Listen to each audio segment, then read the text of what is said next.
When was the last time you heard anyone talk about MV Agusta with the passion it once commanded? Almost never. And that silence tells the entire story. There was a time when this Italian motorcycle manufacturer represented the absolute pinnacle of two-wheeled engineering. Their bikes graced the garages of celebrities, dominated racing circuits, and carried price tags that made Ducati look affordable. For decades, MV Agusta felt like a guarantee. If you wanted the most exclusive, handcrafted Italian motorcycle money could buy, you bought MV Agusta. The momentum was real, and the brand rode it all the way to $350 million in global sales. But momentum only lasts if the foundation beneath it remains solid. Ownership changed hands repeatedly, quality control became inconsistent, and the boutique identity that once made MV Agusta so desirable slowly transformed into a liability. The name stayed recognizable, but the trust evaporated. So today's question is simple. How did MV Agusta rise to motorcycle royalty? And what engineered their customers' financial ruin? The reality of MV Agusta ownership today is not what glossy brochures once promised. Take Marco from Milan, who spent his life savings on an F4 1000R, only to discover that just 2 years later, his $32,000 investment was essentially worthless when electrical problems rendered it unrideable. The dealer who sold it to him was closed. The warranty support that had been promised vanished with the changing ownership structure. His repair quotes now exceed what he paid for the bike. Or consider Sarah from California, who financed her MV Agusta Betrayal 1090RR over 5 years. 3 years in, catastrophic engine failure left her with both monthly payments and a $14,000 repair bill that the manufacturer refused to cover, despite the bike being under warranty. The repair costs pushed her into credit card debt she is still fighting to escape. These are not isolated incidents. MV Agusta forums overflow with similar stories, with owners who purchased what they believed was the pinnacle of Italian engineering, only to find themselves abandoned when problems inevitably surfaced. One owner in London reported repair bills totaling over $45,000 on a motorcycle that cost $28,000 new. Another owner in Germany declared personal bankruptcy after his collection of 3 MV Agustas all developed similar critical failures within months of each other. The pattern is unmistakable. Visit an authorized MV Agusta dealership today, if you can find one still operating, and you will likely find empty showrooms, discounted old stock, and nervous sales staff unwilling to make firm commitments about parts availability or service support. How did we get here? How did a brand that once commanded $350 million in global sales systematically engineer its customers' financial devastation? The answer lies in a complex web of mismanagement, deliberate corporate strategies, and exploited passion. Today's MV Agusta bears little resemblance to its former glory. Annual sales have plummeted from their peak of around 9,000 units globally to barely 3,000 units, with revenues falling proportionally. Over 60% of their dealership network has collapsed since 2015, with major markets like the United States seeing dealer counts drop from 45 to just 12 nationwide. The few remaining dealerships typically sell other brands as their primary business, with MV Agustas relegated to a small corner of the showroom. Customer sentiment has deteriorated even faster. Analysis of social media mentions shows negative comments about MV Agusta outweigh positive ones by nearly 7 to 1, with warranty issues, impossible repairs, and financial disaster among the most common phrases. Review aggregation sites show an average owner satisfaction score of just 2.1 out of 5 stars for models purchased after 2015, compared to 4.3 for models from the early 2000s. Perhaps most telling is how industry insiders view the brand today. Racing partnerships that once defined MV Agusta's identity have dissolved, with no factory racing team in any major series. Celebrity endorsements have evaporated, with former high-profile owners quietly selling their collections. Even motorcycle journalists, notoriously reluctant to criticize manufacturers, have begun acknowledging the ownership challenges in their reviews, a euphemism for the financial devastation many owners experience. The legal landscape tells an even grimmer story.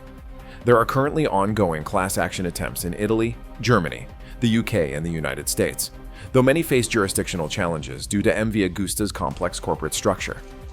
Individual lawsuits number in the hundreds, with claims typically centering on denied warranty coverage, parts unavailability, or repair costs that exceed the original purchase price. Perhaps most damning is the silence from motorcycle media. While publications eagerly cover new model announcements, virtually none have investigated the systematic warranty denials and service issues plaguing owners. This silence speaks volumes. In an industry dependent on manufacturer advertising, few dare expose the reality behind MV Agusta's glittering facade. To understand MV Agusta's rise and fall, we must first understand its origins. The company was founded in 1945 by Count Domenico Agusta, who transformed his family's aviation company into motorcycle manufacturing after World War II restrictions limited aircraft production. From the beginning, MV Agusta embodied exclusivity and engineering excellence rather than mass-market accessibility. The post-war era in Italy was defined by an industrial renaissance, and motorcycles represented both practical transportation and national pride. While Vespa scooters mobilized the masses, MV Agusta deliberately positioned itself at the opposite end of the spectrum, producing expensive, meticulously engineered machines for the elite.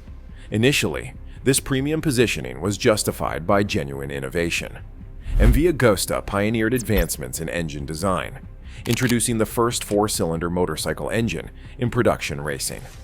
Their early models featured engineering solutions that would not become standard in the industry for decades. These were not just expensive motorcycles, they were legitimately advanced machines. This engineering excellence translated directly to racing success. From 1952 to 1976, MV Agusta dominated Grand Prix motorcycle racing, securing an astounding 270 Grand Prix victories and 75 World Championships, with legendary riders like John Surtees, Mike Halewood, and Giacomo Agostini. This racing pedigree established credibility that would later become the cornerstone of the brand's marketing strategy, and ultimately, the justification for premium pricing that far outpaced actual product quality. The racing success attracted attention from the cultural elite. By the 1960s, MV Agusta motorcycles had become status symbols for film stars and musicians. Their exotic designs, astronomical price tags, and racing pedigree created an aspirational identity that transcended practical transportation.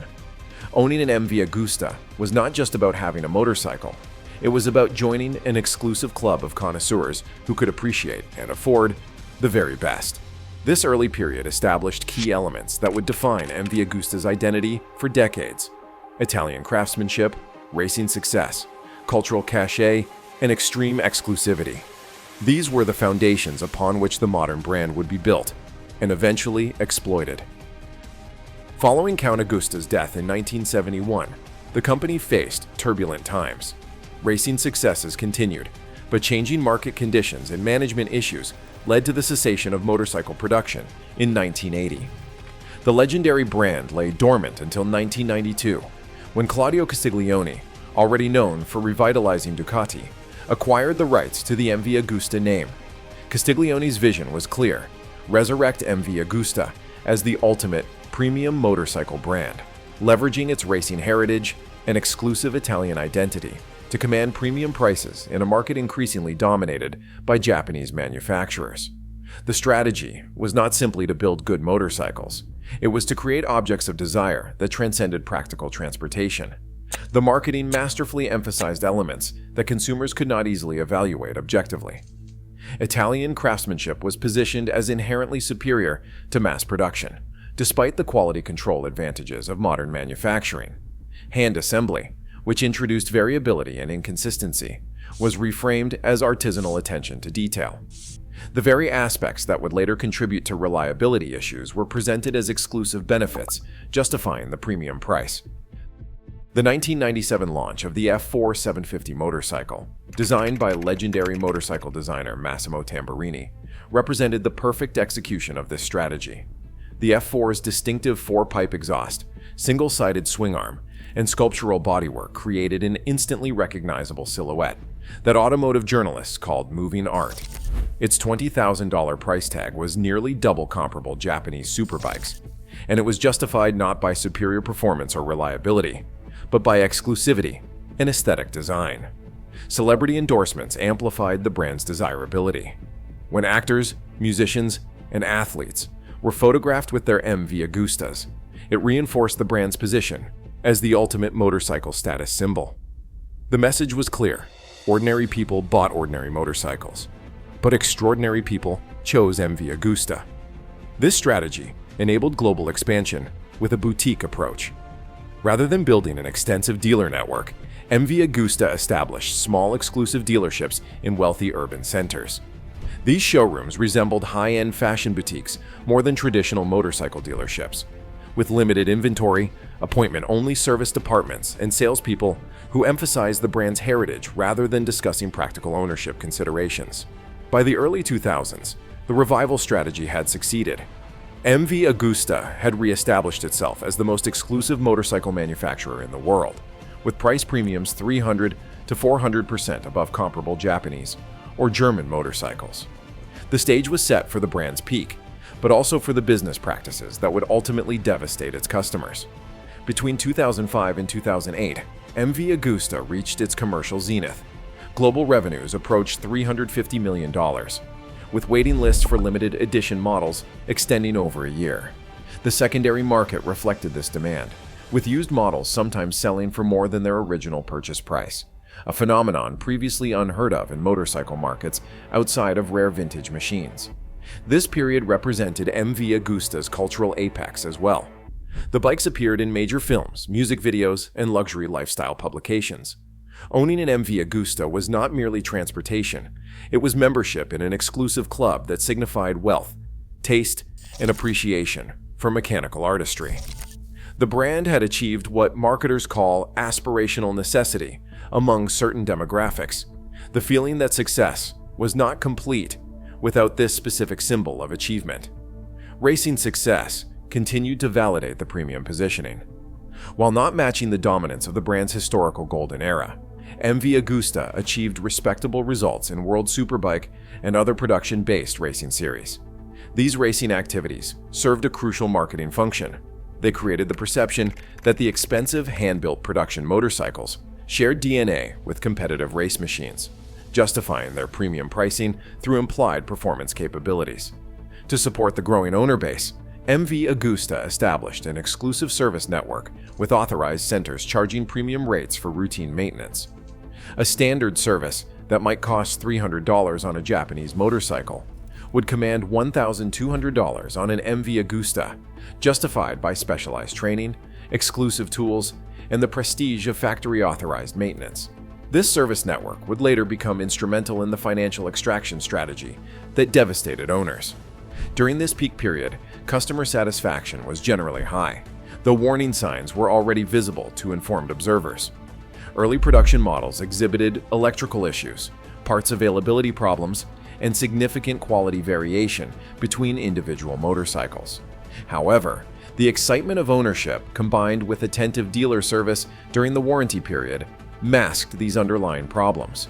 Owners who experienced issues typically received prompt attention, building a reservoir of trust that would later prove exploitable.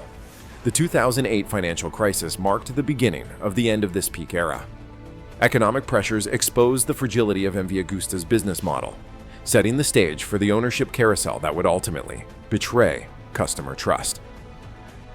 The decline of MV Agusta as a trusted brand began with what industry insiders call the ownership carousel. Between 2005 and 2021, the company changed hands 7 times, moving from the Castiglione family to Harley-Davidson, back to the Castiglione family, then to Russian investors, Mercedes-AMG, more Italian investors, and finally to current Russian ownership. Each ownership transition came with grand promises of investment, modernization, and renewed commitment to quality. Each ended with financial extraction and deteriorating product quality. More significantly, these transitions created a corporate shell game that allowed systematic denial of warranty obligations. New owners would routinely refuse to honor warranties issued under previous ownership, leaving customers with no recourse. As ownership changed, quality control deteriorated precipitously. The hand assembly process that had been marketed as a premium feature became a liability, with significant variations in build quality between individual motorcycles. Electrical system failures became so common that owners joked about Lucas, the Prince of Darkness, as if that notoriously unreliable British electrical components manufacturer from the 1960s had secretly designed MV Agusta's wiring. Engine reliability issues emerged across model lines, with oil consumption, overheating, and premature bearing failures becoming common after relatively low mileage. These were not exotic edge cases, but predictable patterns that the manufacturer refused to address through recalls or warranty extensions. The warranty shell game accelerated during this period. Customers who purchased bikes under one ownership regime would find their warranty claims denied after ownership changed. The corporate structure, with separate entities controlling manufacturing, distribution, and intellectual property, made it nearly impossible for individual consumers to successfully pursue claims. Dealers, caught between angry customers and an unresponsive manufacturer, often found themselves unable to provide support. Service costs exploded as parts availability became increasingly problematic. Components that should have been routine, like oil filters, brake pads, and clutch plates, were backordered for months. Specialized electronic diagnostic equipment required for even basic maintenance was restricted to authorized service centers, which charged labor rates exceeding $200 per hour, more than most luxury car service departments. Most disturbing was what appeared to be a deliberate customer abandonment strategy. Warranty claim procedures became increasingly complex, requiring extensive documentation, shipping of components at owner expense, and waiting periods that extended beyond the warranty period itself. Service bulletins addressing known issues were distributed to dealers with instructions not to proactively inform customers. Parts pricing increased dramatically, with components that cost manufacturers $50 to produce selling for over $1,200 to consumers. The cumulative effect was not simply customer dissatisfaction, it was systematic financial extraction. The true cost of ownership was not the purchase price. It was the endless cycle of repairs, parts, and service that could easily exceed the original purchase price within the first 3 years of ownership. Today, the financial reality for MV Agusta owners is grim. Analysis of owner forum data shows the average total cost of ownership exceeding $50,000 for motorcycles, with original purchase prices around $30,000 over a 5-year period. This does not include depreciation, which has accelerated dramatically. Many models are now worth less than 25% of their purchase price after just 3 years. Customers seeking warranty support find themselves in legal limbo. The complex international corporate structure makes jurisdiction difficult to establish. Class action attempts have struggled because the relatively small number of affected owners in any single country makes it hard to proceed, despite the global pattern of abandonment being clear. Individual lawsuits often cost more to pursue than the repairs themselves, creating a practical immunity for the manufacturer. The market has responded accordingly. Competitors like Ducati, BMW, and even boutique manufacturers like Bimota have gained market share specifically from former MV Agusta owners seeking premium motorcycles with reliable dealer support. Notably, these brands typically charge 30 to 40% less than comparable MV Agusta models, while providing substantially more reliable products and service support. Industry insiders now speak of MV Agusta in hushed tones. The dealer network collapse, with over 60% of authorized dealers closing or dropping the brand since 2015, has left even basic parts and service support unavailable in many regions. Multiple dealers told us off the record that they were owed tens of thousands of dollars in warranty reimbursements that were never paid, forcing them to absorb costs for customer repairs or close entirely. The ongoing impact on customers is perhaps the most troubling aspect. Many owners remain trapped in expensive repair cycles, having invested too much to abandon their motorcycles but unable to afford proper repairs. The collapsed resale values make selling and cutting losses impractical, while continuing to ride means accepting the financial risk of catastrophic failures. For many, the dream of Italian motorcycle ownership has transformed into an ongoing financial nightmare, with no clear exit. The MV Agusta situation raises serious questions about accountability in luxury manufacturing. Will customers ever receive compensation? The legal outlook is not promising.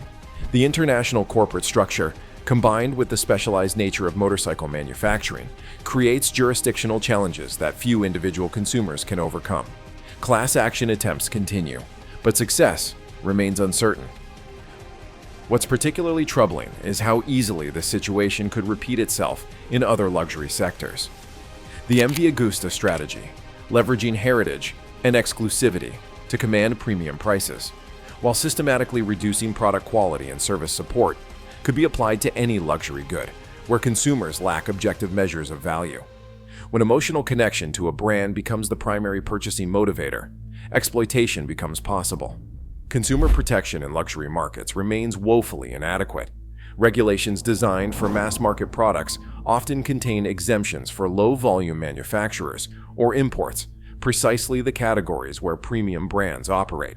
The assumption seems to be that wealthy customers need less protection, when in reality, the premium prices they pay should guarantee superior support, not less. This raises broader questions about the motorcycle industry specifically. Built on passion and aspiration, motorcycle marketing emphasizes emotional connection rather than rational assessment. When brands deliberately exploit this passion, turning trust into a weapon against customers, it undermines the foundations of the industry itself. Is MV Agusta an isolated case or a symptom of a systemic issue in boutique manufacturing? Evidence suggests the latter. As global wealth inequality increases, luxury brands across sectors have discovered that small production volumes combined with premium pricing can generate substantial profits, especially when customer support costs are minimized through strategic corporate structures. The lesson for consumers is clear, but painful. In luxury markets, price and quality have become increasingly disconnected.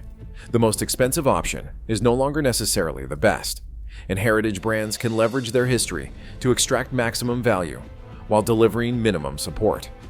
In the case of MV Agusta, this strategy generated hundreds of millions of dollars in revenue while leaving a trail of financially devastated customers in its wake. Trust, once broken, is nearly impossible to restore. For MV Agusta, the path back to legitimacy would require not just improved products, but systematic compensation for abandoned customers, something no ownership regime has yet been willing to undertake. Until then, the once proud Italian manufacturer stands as a cautionary tale of how quickly motorcycle royalty can engineer their own customers' financial ruin. The motorcycle industry generated $350 million in MV Agusta revenue, an average ownership cost of $50,000, 270 Grand Prix victories, 75 world championships, and countless shattered dreams. The question is not if luxury brands can betray customer trust. It is whether you are next. Agree or disagree?